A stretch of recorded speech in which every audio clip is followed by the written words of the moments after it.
Tomorrow, the Chiefs' road to the three-peat officially begins as Kansas City looks to advance to the AFC Championship game with a win over the Houston Texans. We got ESPN senior NFL reporter Jeremy Fowler joining the show today to talk us through this matchup and who he thinks poses the biggest threat to Kansas City's quest to make it back to the Super Bowl yet again.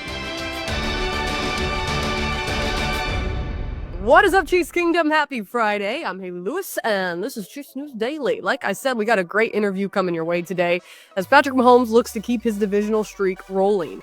We're going to hear from ESPN reporter Jeremy Fowler now, but first, give us a like and subscribe right here on the KCSN YouTube channel so we can get this episode rolling. All right, we got some news developing today to bring you off the top before we dive into this interview. Looks like the Chiefs have figured out their offensive line woes. ESPN's Jeremy Fowler tweeting out today that the Chiefs plan to start Joe Thuney at left tackle on Saturday versus the Texans per sources. DJ Humphries is healthy, but Thuney, a Pro Bowl guard, flourished in the tackle relief while Humphries was hurt. So the Chiefs prepare to ride the hot hand. It makes sense. All week, head coach Andy Reid said he was watching the rotation of Thuney and Humphries in practice to make his final decision, and it looks like he's landed on the guy that helped his team secure the 1 seed. Down the stretch, Reid moved Thuney out to the left tackle position from left guard and put Mike Caliendo in his place. With this offensive line rotation, Patrick Mahomes was only sacked once, as compared to the 35 other times QB1 was sacked before Week 15. Humphries only appeared in 2 games for Kansas City this season since joining the squad back in early December of 2024. First in Week 14 versus the Chargers, where he injured his hamstring late in the fourth quarter, an injury that held him out until the final week of the regular season. Some news we've been expecting as staff members of the Chiefs have been interviewing with other teams since the regular season concluded.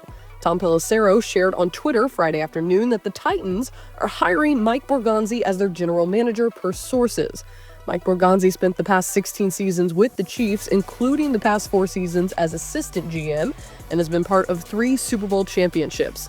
Now he heads to Tennessee, where he'll have the number 1 pick. Jeremy, appreciate you taking the time to be on the show today. We got a lot to look forward to this weekend. Last weekend, Wildcard Weekend, gave us a good showing of maybe what is to come, and hopefully we get a little more drama this weekend as the division round goes on. But Kansas City, a Saturday game, hosting the Texans, a team that 5 seasons ago, they also met in the divisional round. Much different story, though, 2 different teams. But it looks like Kansas City is as healthy as they could be at the right time. They've got 24 days of rest before they go onto the field. So maybe just first impressions of what you expect to see out of Patrick Mahomes and CJ Stroud. Well, Patrick Mahomes is really coming off one of his cleanest games of the year in that Pittsburgh game. They clearly wanted to lock up that 1 seed and get the 3+ weeks of rest. Like, this was all going according to plan. Andy Reid's great coming off of bye weeks. He's really organized. They know how to take the plays they love that are sort of evergreen and will work against any team, and they'll flesh them out, get them ready. So I expect them to come out pretty strongly. I know that last couple years, or at least last year, they really relied heavily on Isaiah Pacheco in the running game, which they certainly could do with Pacheco and Kareem Hunt. But Mahomes seems to be in a little bit better of a groove than he was maybe mid-season. And part of that's because he's got more weapons now. They got Hollywood Brown back. Of course, they really miss Rashee Rice, but everybody else, everything else is in place for him. So, I think they're going to try to stretch the field a little bit and be aggressive best they can against Houston. It is noteworthy. I saw, or at least noticed coming out of that Chargers game with Houston, that they have given a lot of the top quarterbacks fits this year. A lot of those matchups, they have not boded well against Houston's really aggressive defense and a good cornerback. So I'm interested to see how much Patrick Mahomes tries to test Derek Stingley and those cornerbacks early. Yeah, it's definitely going to be, I think for Kansas City, maybe we just see more of that offensive identity start to come out. You mentioned the Steelers game. We really saw it down the stretch, and I guess the Texans game was before that Steelers game for Kansas City on their slate towards the end of the regular season. And now we're really starting to see things flow. Now, if you were looking at this season overarching, a lot of people have said Kansas City's got lucky. The fan bases will throw in the refs, the other things, yada, yada. But I think, in my opinion, a little bit of luck, but it also comes with a tenured program like the Chiefs run, the front office, the chemistry in the locker room.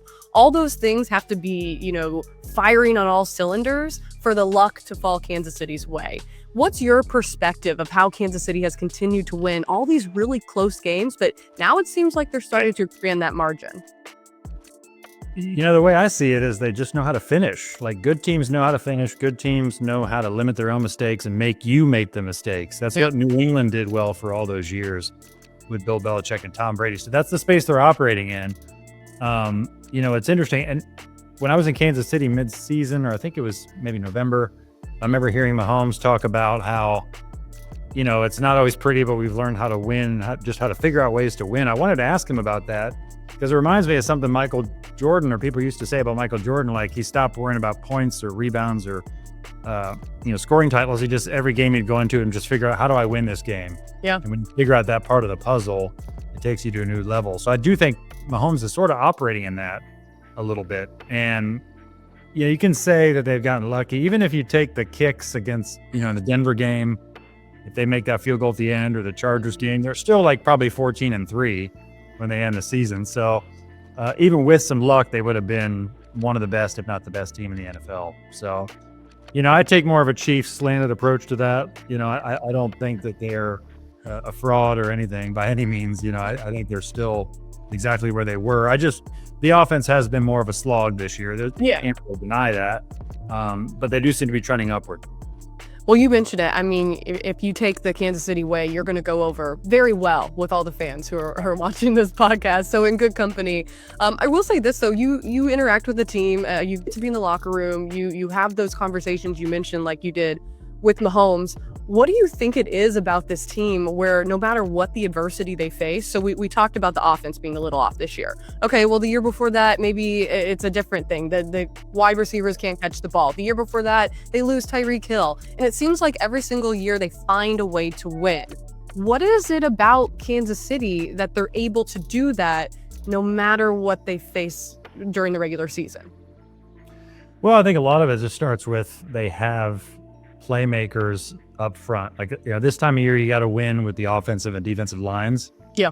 And they're good there. They have good players. I mean, they have all pros. They have 2 all pros on the offensive side this year.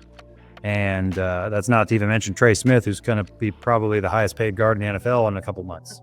So they've loaded up there. When you have Chris Jones and George Karlaftis and guys like that, like you can dictate the game. So even taking Mahomes out of it, that's where you win the games.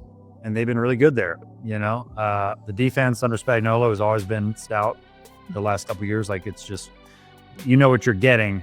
So even as a baseline, if the passing game isn't working how you want it to, you can still win the games based on those factors. And you still have the best coach. Yeah. So like all those things equal, those are sort of the hidden advantages that can kind of help you, squeak out a close game.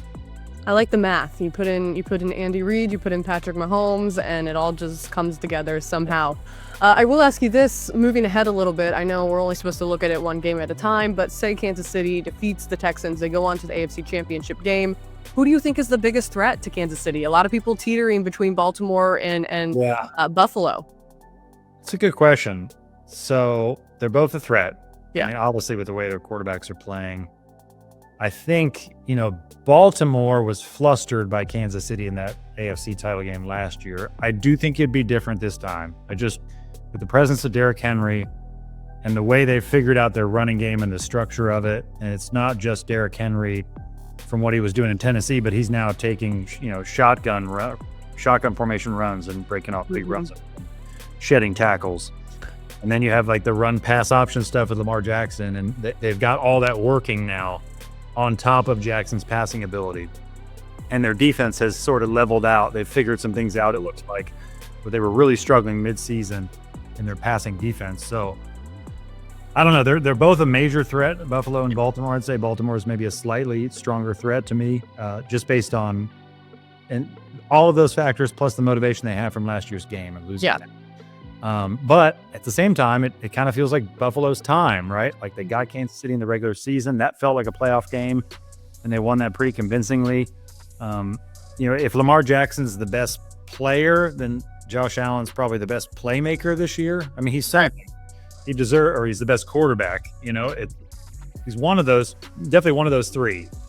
And so it's hard to ignore what they've been able to do. I think Baltimore maybe has a little more firepower pound for pound on the roster than Buffalo has. I just don't know if they have enough top-end offensive weapons to win a potential shootout if you have to. Yeah, I agree with you. I think Baltimore has a little bit of the edge, but both these teams, like you mentioned, they have a big chip on their shoulder, especially when it comes to Kansas City. Let's go quickly to the NFC side, and this is where we'll wrap things up. You mentioned potentially traveling to Detroit. The Lions are, the 1 seed. Everyone has their eyes on it. People predicting, okay, so let's say Kansas City gets to the Super Bowl. The Lions get there as well. What do the Lions present? They've been playing some really good ball, and, I don't get to watch the NFC as much. So from your perspective, what's the biggest threat of Detroit bringing, into their divisional matchup? I think Detroit now, it's a formality that you have to win a shootout to beat them. I mean, you look at the last 4 games, they're like Kobe Bryant in his prime numbers. They're 36, 42, 38. Like it's become commonplace for them to score 30 points. Yeah. Well, maybe that changes in the playoffs where things get tight, but their offensive line is so good and they have just so many players. It's hard to believe they're going to just, fall flat in the playoffs on offense. To me, the bigger question for them is just their defensive line. Their front stuff, and they're just so beat up. And so I just don't know, how long they can last there with all the injuries. But they've hung on pretty good, and they gave Minnesota a lot of problems a couple weeks ago. Defensive coordinator Aaron Glenn, who's obviously a head coaching candidate, has them rolling despite the injuries. So I just don't know how long it can last. But I do certainly have them getting past Washington, and we'll go from there. But they got the home field advantage, so they just have to win 2 games in Detroit, and they can certainly do it. Yeah. All right. Well, we will have to see. I said last question, but let me ask you this because you brought up the coaching interviews. Yep. Spagnuolo, Nagy as well, both in some of those conversations, even the Chiefs assistant general manager, Mike Borgonzi. Yeah. If Spagnuolo leaves Kansas City, how big of a loss is that for this Chiefs defense? It's massive. I think if they lose any 3 of those guys, it's a big loss. And certainly there's been some speculation over the years if Matt Nagy would stay in Kansas City and Andy Reid leaves in 4 years or 5 years, would he be, a candidate to replace him? I mean, that's all way down the road stuff, I think. But, Spagnuolo, if you just based on merit, he should get another chance as a head coach just with the job he's done. Now, we all know there are other factors, and teams have to deal with the new, the young play caller or the H boy out there. But he's interviewing for 3 jobs. I think he'll be in the mix on them. I don't know where he ranks yet. It's really early. Matt Nagy with his Jets interview, like that's a real thing. I mean, he's a real candidate there. I don't think that's just that he's one of 15 interviewers. I think I think he'll be a player there. Well, I mean, we'll see how it shakes out, but I think from all indications, it went well. But the wild card is Mike Borgonzi, who you mentioned is just a GM. And, he seems to have traction this year. Like, he's a strong candidate with the Jets. I know that. He interviewed well. And, he's a finalist, one of 6 finalists for the Titans job. So depending on how that shakes out, maybe that improves the chances of Matt Nagy and Steve Spagnuolo with the Jets in particular. So we'll see where that goes. But, he's certainly in the mix. It would not shock me if he got a GM job. He's probably the most qualified, one of the most qualified certainly among the group. I mean, hey, 16 years with the Chiefs organization and being besides Brett Veach since 2021. I'm sure those Super Bowl wins are only helpful on the resume. Jeremy, thanks so much for taking the time, joining us and chatting. Good luck in your work week coming up and, of course, your travel. And hopefully maybe we'll be talking soon during the off season. For sure. Thanks, Hayley. Appreciate you having me on. If you don't have plans on game day, make sure you come join us up at Holladay Distillery in Weston. We got a divisional watch party going on. Kansas City Sports Network is hosting an exclusive watch party, like I said, at Holladay Distillery for the Chiefs divisional round playoff game on Saturday, January 18th. Now, the party is going to start at 2:30. Kickoff is set for 3:30. If you're interested in attending, please follow the link below this video to reserve yourself a spot. We have limited numbers of people who can come, so please RSVP if you're interested. Food and drink are going to be available. I'll be there as well, so hope to see you guys there. All right, folks, that does it for another episode of Chiefs News Daily. We'll be back after the weekend, so enjoy your Friday. Good luck to the Chiefs on Saturday. We'll see you right back here on Monday.